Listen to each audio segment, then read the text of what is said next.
Hello, denizens. Welcome to Deep Thoughts. So, this video is going to get me into trouble as usual. Let me preface this by saying that if you're a harassed gay individual or an abused woman or an alcoholic or a drug addict or faced racial discrimination or believe you're trans or non-binary and for whatever reason you have gone through a terrible personal journey, I am 100% sympathetic.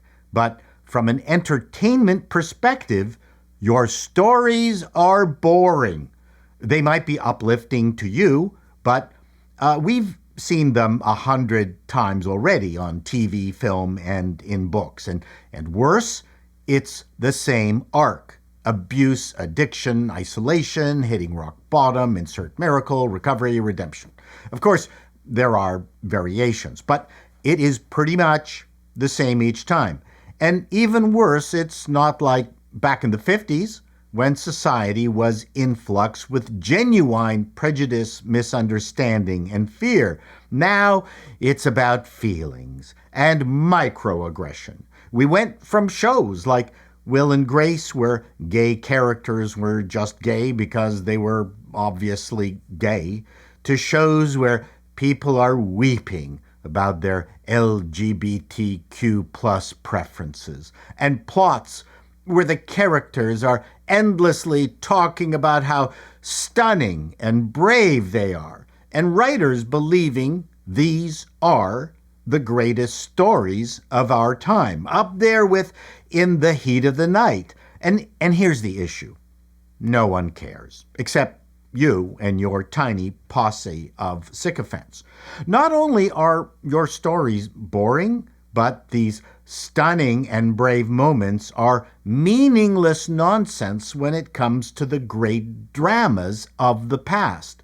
Generally speaking, we have it too good these days. Do you know how I know? The best literature usually came out of the greatest conflicts. Today, the greatest conflict is you're devastated that your former hero, J.K. Rowling, doesn't want male body parts in women's spaces or anything to do with Donald Trump. And in aggregate, the greatest literature has been written by men because we are willing to be excessively crude, sexual, violent, and just get to the fucking point.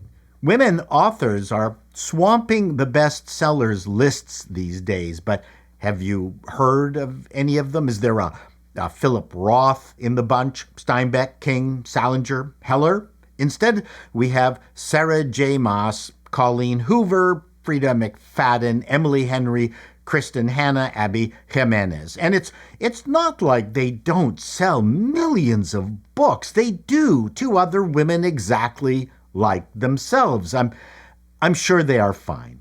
I read summaries of these bestsellers, and there wasn't one that I was interested in. I know, it's me.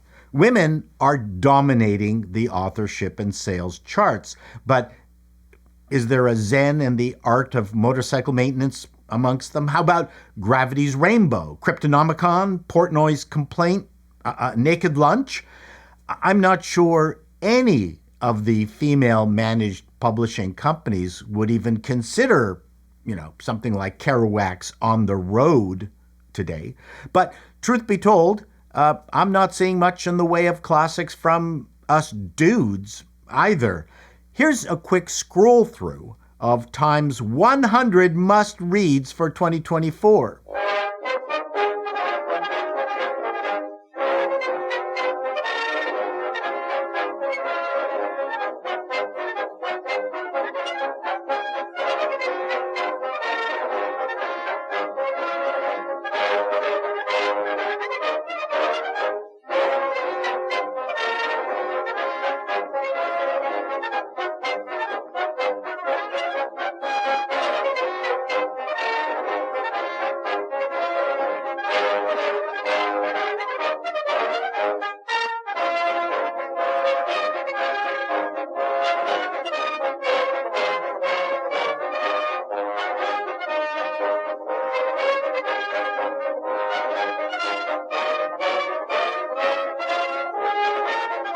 Did you read any of them? Neither have I. Look, I'm not going to sugarcoat the fact that it was hard for women to get published when men dominated publishing. Hopefully, the pendulum will swing back and we can find a happy medium. Of course, the present creative landscape reflects on TV and movies. Young writers, unfortunately, are fixated on their claustrophobic intersectional lives. Just look at the explosion of street protests and college encampments. All that shouting and emotional outpouring. Is this your NAM? I can hardly wait for the movie.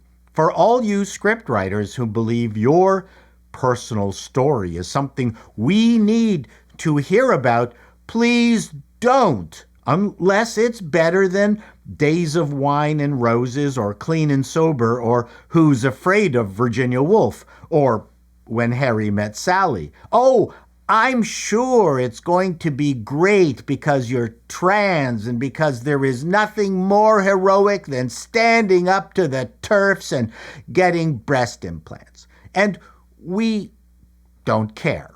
The biggest problem with all this ham-fisted rainbow self-insertion is that it's just a faint echo of the bigger gay rights stories of the 60s, 70s, and 80s. Harvey Milk was an important story. Leah Thomas, or How I Stole Swimming Trophies from Girls Half My Size, not so much.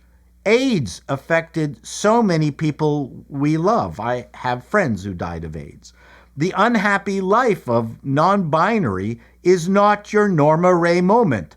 All of this filters down to recent controversies around alphabet-themed books in children's libraries, mostly in schools. I just did a piece on it in this video.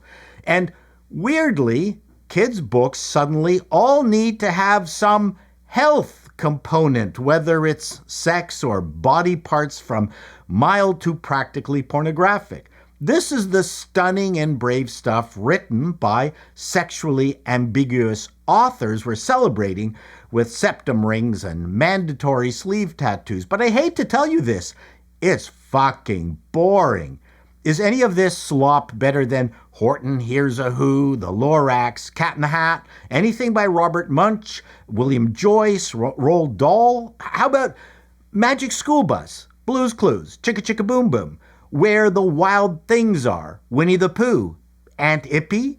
How about one of the greatest kids' shows of all time, Pee-wee's Playhouse, that had a diverse cast? There are literally thousands of kids' books better than the ones progressive libraries insist on including that weirdly remind me of Soviet socialist realism. Not that the blowjobs in these kids' books aren't lovingly illustrated. My point is, they are boring. They don't fire up the imagination. In fact, the realism does the opposite. Let's expand the imagination of our kids before we crush it with reality. What is the attraction to reality anyway? I'm 70, and I still don't know. Till next time, denizens, be seeing you and have deep thoughts.